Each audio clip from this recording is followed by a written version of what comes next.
Selamat malam Ibu Bapak Saudara-saudara yang terkasih di dalam Kristus. Kita bersyukur kepada Tuhan karena kita masih diperkenan untuk bisa dihimpunkan lagi di dalam syafaat malam hari ini. Cerita kita yang mengawali perenungan dalam syafaat malam ini berjudul Pencuri Buah Semangka. Dikisahkan ada sebuah kota kecil yang ciri khasnya adalah perkebunan semangka yang hampir mengitari kota itu. Semangka yang dihasilkan terkenal seantero negeri karena rasanya yang sangat nikmat, hauzi. Suatu hari ada 3 orang anak dituduh telah mencuri buah semangka. Ketiga anak itu dibawa ke pengadilan. Dengan berdebar-debar ketiganya menghadap sang hakim. Anak-anak itu sangat ketakutan. Mereka berpikir akan menerima hukuman berat karena hakim itu dikenal sebagai orang yang sangat tegas dan keras. Yang tidak diketahui orang banyak, termasuk ketiga anak tadi, hakim itu juga seorang pendidik yang bijaksana. Singkat cerita, sesudah mengetok palu, sang hakim berkata, "Kalau di sini ada orang yang ketika masih anak-anak belum pernah mencuri buah semangka, silakan angkat tangan."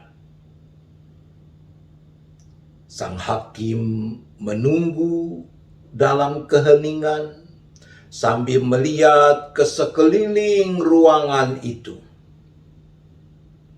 Para pegawai pengadilan, polisi, para pengunjung, semua terdiam. Dan tidak ada seorang pun yang mengangkat tangan. Sang hakim pun tidak mengangkat tangannya.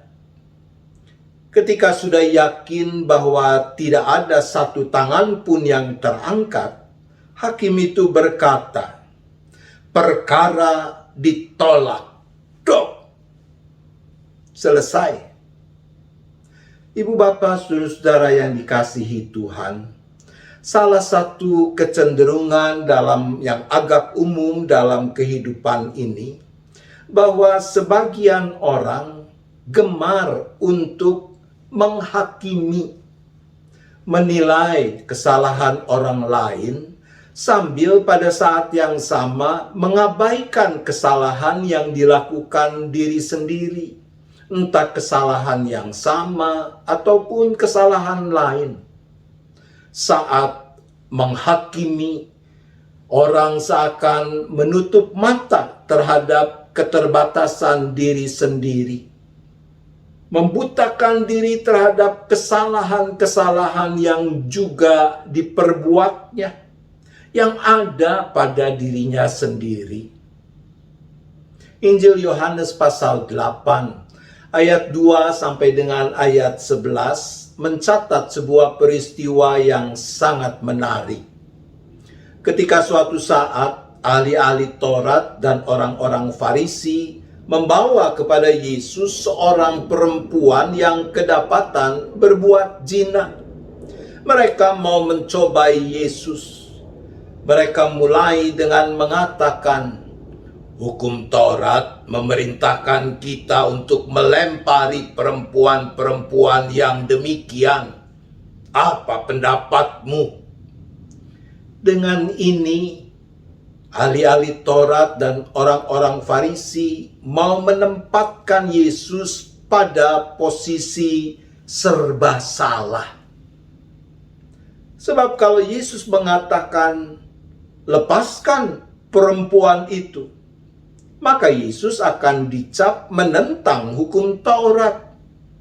Tapi kalau Yesus mengatakan, "Lempari perempuan itu," maka hal itu akan bertentangan dengan apa yang Yesus sendiri ajarkan. Berarti Yesus tidak konsisten.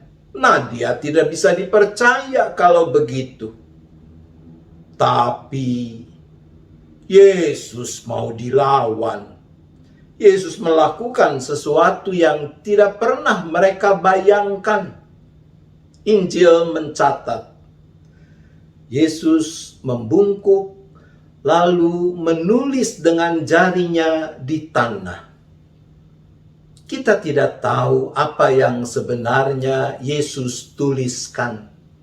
Sebagian orang menafsirkan bahwa Yesus menuliskan daftar dosa yang dilakukan oleh orang-orang itu. Saudara, apapun juga, yang paling penting adalah apa yang kemudian Yesus perbuat dan katakan.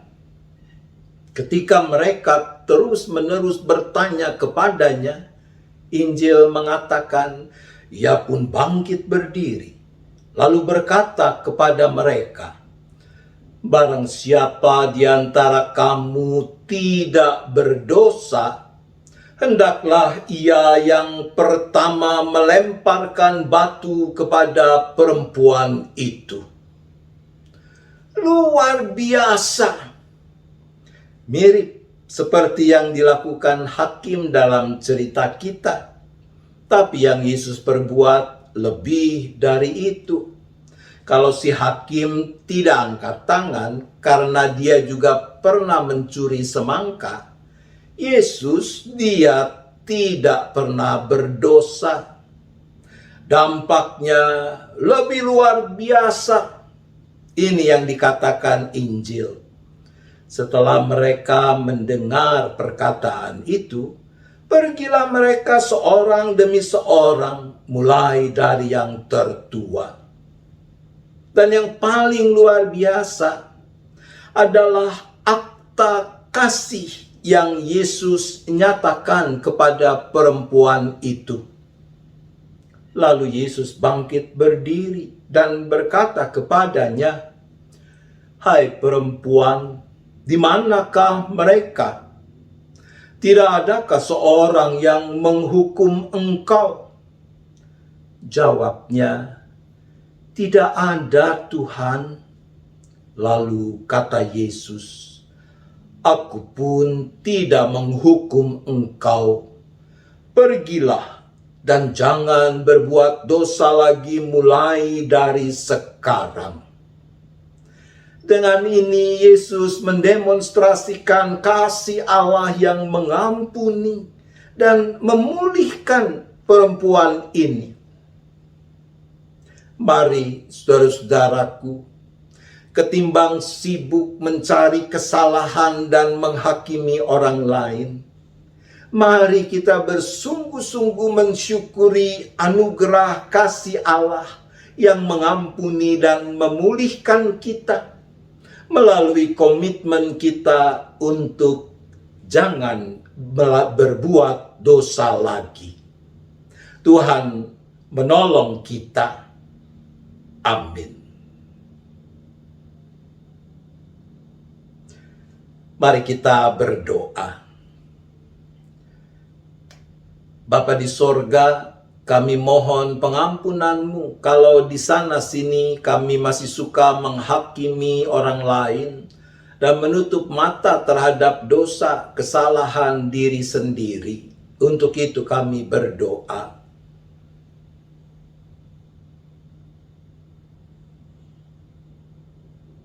Maka kami juga mohon diberi kekuatan, hikmat, agar mau dan mampu mensyukuri anugerah kasih Allah yang mengampuni dan memulihkan melalui komitmen kami untuk jangan berbuat dosa lagi. Untuk itu kami berdoa.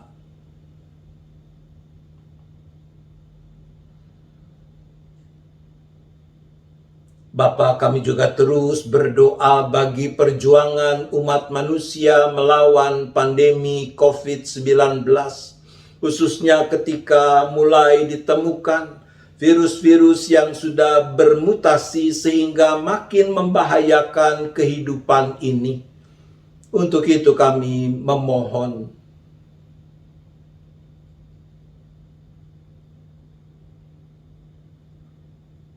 juga kami berdoa untuk sekian banyak orang di berbagai negara, khususnya di Afrika, yang selain berjuang melawan pandemi COVID, juga harus berjuang melawan hama belalang yang mengancam ketersediaan pangan demi kelangsungan hidup mereka. Untuk itu kami berdoa.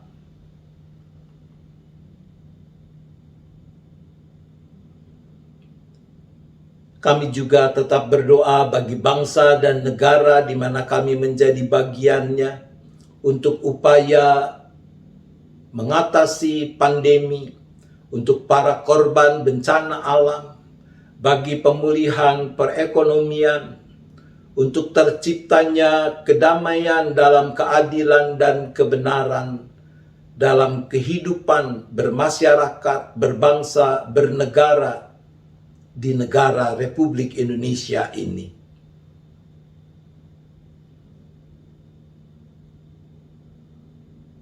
Secara khusus kami berdoa untuk pemberlakuan larangan mudik yang telah ditetapkan oleh pemerintah. Tentu hal ini tidak mudah untuk dilakukan oleh sekian banyak orang yang rindu untuk bisa pulang ke kampung halaman masing-masing untuk merayakan Idul Fitri bersama keluarga mereka. Tuhan, kiranya Engkau yang menguatkan.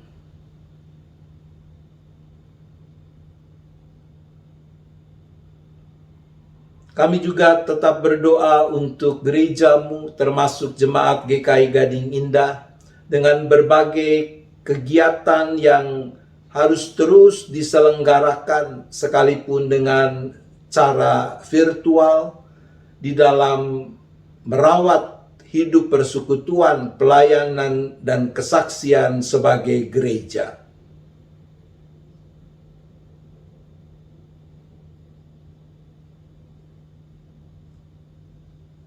Kami juga berdoa untuk para anggota dan simpatisan dengan pergumulan mereka masing-masing, khususnya untuk mereka yang sedang menjalani pengobatan karena kanker yang diderita.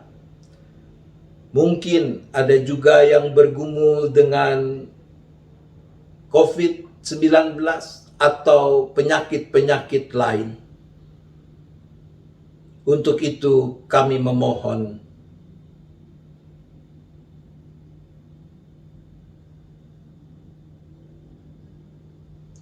sebentar kami akan beristirahat ya Bapa. Kami menyerahkan lagi seluruh keberadaan kami masing-masing seisi keluarga hanya ke dalam tangan pengasihan Tuhan.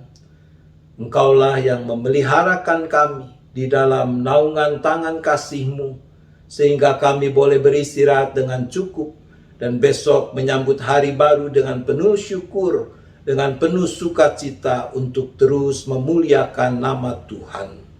Terima kasih ya Bapa, kami memohon hanya di dalam nama Tuhan Yesus Kristus. Amin. Selamat malam Ibu Bapak, Saudara-saudara. Selamat beristirahat. Tuhan tetap beserta kita.